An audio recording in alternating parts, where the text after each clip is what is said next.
corn whiskey. There's 4 different ones. I don't remember what all of them are, but yeah, I did the rosé with the mezcal, and that I enjoy very much. And it looks like it's not a full shot, but it's still it hits like a full shot. Mezcal with rosé is a fun little combo. So that's a good one. I like. Do you know what? I haven't had You know what they have at Pony Up? Right. You know, you guys have been to Pony Up before? I had it for lunch yesterday. They have a special, I don't know if it's for happy hour or whatever, but they have they do French dip sandwiches and stuff, and so you can get like a au jus chaser with one of your shooters of the au jus. Yeah. It's on their menu. I forget what it was called. I was just there, but yeah, it's like about that. I swear it's on their menu. So, I'll give a reminder. You're not about factual. You're just like, do I want to? I took a shot of French onion soup last night, so maybe that's like maybe like you take a dip of a French dip and then chase it with. I just had their Thanksgiving dip, but just you love that. It is so good. Last year I ate it like 3 times, and then this year I've only had it once, and by God, it's delicious. It's shaved turkey, and then they have a sausage stuffing, and then a cranberry aioli, and they give you this like turkey gravy with like bits of like. Oh, I saw that on their menu. It sounded phenomenal. You saw it on our Instagram, right? Yeah, I saw it on your Instagram. It looked amazing. Yeah. Made me go in. Yeah. Yeah, we're all the same. Okay, you nailed that happy hour though. Like that was a good one. Oh yeah, that's a good one. Yeah, Citizen Real. Surprise yourself. Well, I've eaten out at so many places. I know. So, what's your Rolodex look like? Like, how many restaurants have you checked off? Is there any you're missing? Yes, because there's only so much food one can eat. So, what's the biggest one on your list right now that you just haven't been to but you need to get to? You know, that's a tough one because they have many different reasons why I might have to go and haven't been. Socolito is one that I want to visit, which is the area that I hardly go to up by the Cap Hill. Socolito, like the new Latin place? Yeah. It's actually here on 20th Street. I was under the impression it was a little bit closer to the Cap Hill, like a little further from Lodo, just slightly different. It's from Lodo, but it's near, for those that are listening home, it's like a block from Garden Grace. It's right next to the Ritz. Yeah, so it's right over here. Okay. It's supposed to be real fire Latin. Yeah, I met the sous chef at the Flatirons Food Film Festival because I'm a participant in the festival as a board member and an advisor for many years, and so Zocolito was one of the people who came down for one of our Mexican feasts, and their food was so good, and the sous chef was just super nice and said, "Oh, come on in anytime. You should bring your tours. We'd love to have you." But you know what I secretly want to go to, and I really, really hope it's good, is Gattara, the new cat-themed Italian restaurant and pizzeria. Yeah, I have a tattoo of a cat on my arm. You couldn't tell that she was cat lady? I don't like to pigeonhole people. Well, I should just have one curled up in my lap right now, like the Godfather. I mean, it just seems like the knitted cap, the overalls. You seem like a cat person. Wait, what's the Guilty. tattoo? Where is the tattoo? Well, it's too far from my sweater to move up, but it's one of my I had a cat named Owsley, and he was my baby, and so he's on my arm. And they live forever. I have a dog. Only 14 years was mine, but... Only? Yeah. I remember Jerry goes 14. Jerry's a dog. Okay. If Jerry goes 14, I'd be stoked. If a non-vaccinated kid goes 14 years, I'd be stoked. That cat's link is pretty good. I remember I started dating this one girl back in the day, and she had a cat, and it must have been like 19 years old, and she's like, "Don't worry, it's on its way out." And that cat would it just made my life fucking miserable. Yeah. Like, it would crawl on my face in the morning. Oh, that's and then it nice. might, throw up a little stuff. It's not nice when it's 19 years old. Just die already. I'm sorry. That was mean. Whoa. That was mean. We'll edit that out. Yeah, do I not love cats. support that. I love cats. I would never harm a cat. No. Well, But I have loved one cat in my life, and that was Storm. Cats are great if you bring them into your home. But I don't have them in my home. Yeah. So when I go to other places and then they're like walking across, you're like, I don't want to hang out with you right now, but I appreciate it. Like, I'm going to try to save this podcast because you probably just cost us like 60 listeners. We'll delete that. We're a whole Colorado podcast. Everyone's an animal. We love animals, though. We have 2 animals at home. Jerry is getting tattooed on my thigh when he passes. Yeah. He's a majestic beast, so I back it. I can't believe Chris right now. He just rattled my cage. Anyway, all right, so let's get back to restaurants.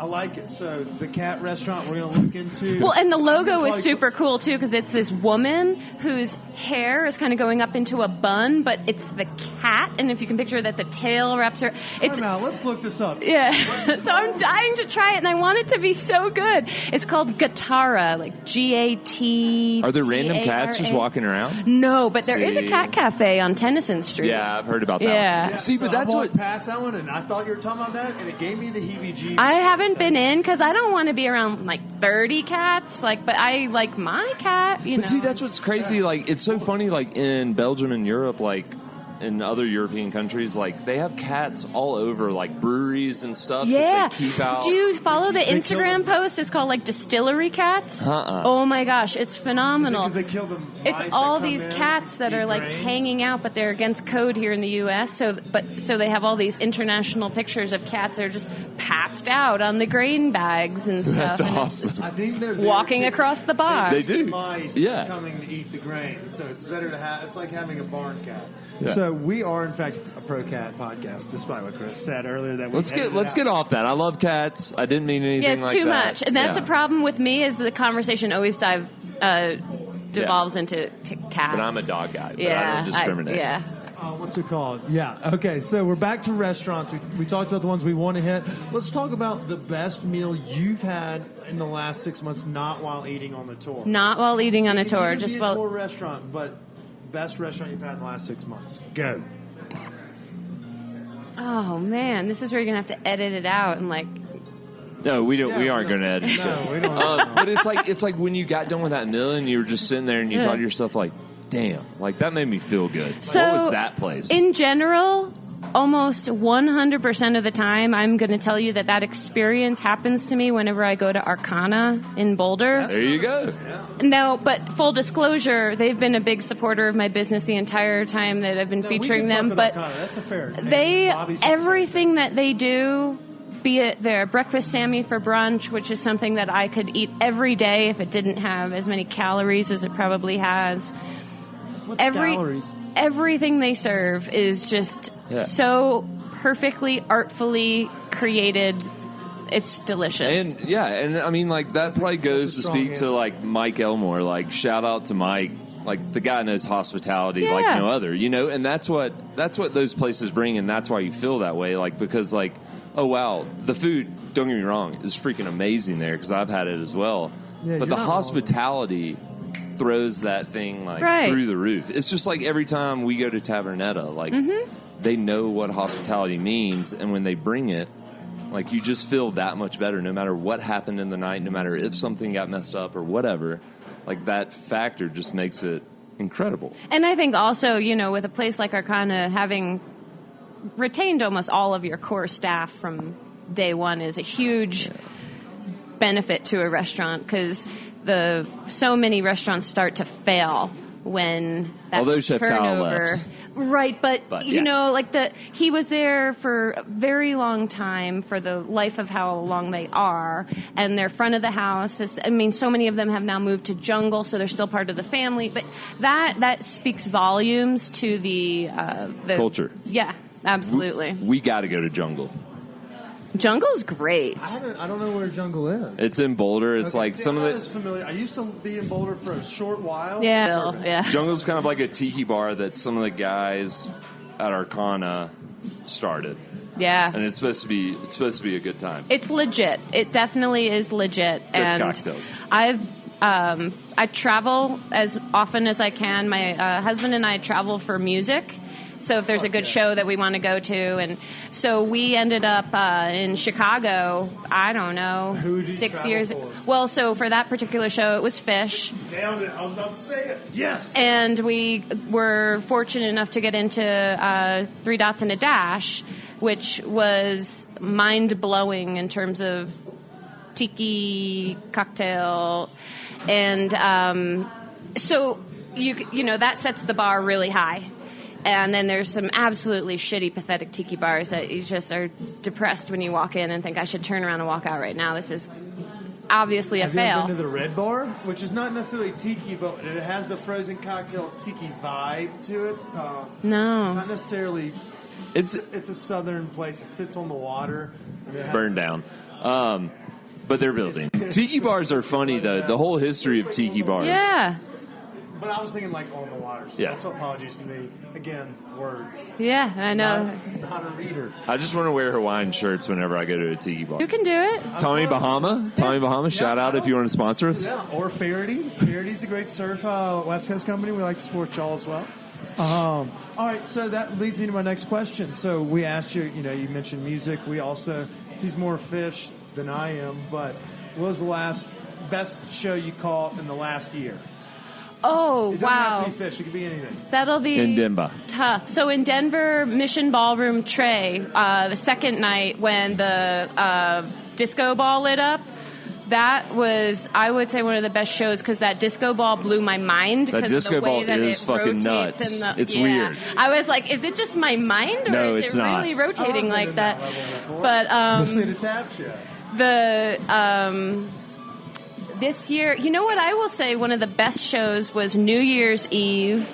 So that's technically 2019 because it was after. We'll allow it. It was Yeah, it after swings into midnight. 2020. We saw Lake Street Dive at this really cool. I'm forgetting the name of the venue. It wasn't in Denver though. It was in Boston. That's fine. But right after, so I've seen Lake Street Dive a few times. The first time they were opening for the Avett Brothers, and they were like no one knew them, and they were at the Red Rocks. Call And Off the Dogs was like the first song I heard. I was like, who's this girl that they, wails? after midnight, sang All of a Sudden Now I've Had the Time of My Life. Yeah. And they fucking nailed it. Like we were watching Dirty Dancing, and it was one of these things. Do the thing? Oh, they did all the things. I don't think they did the lift, but it was so phenomenal. I would lift her up for I sure. left that show just being like, are you fucking kidding me? Like, did we just see that? Like, that was crazy.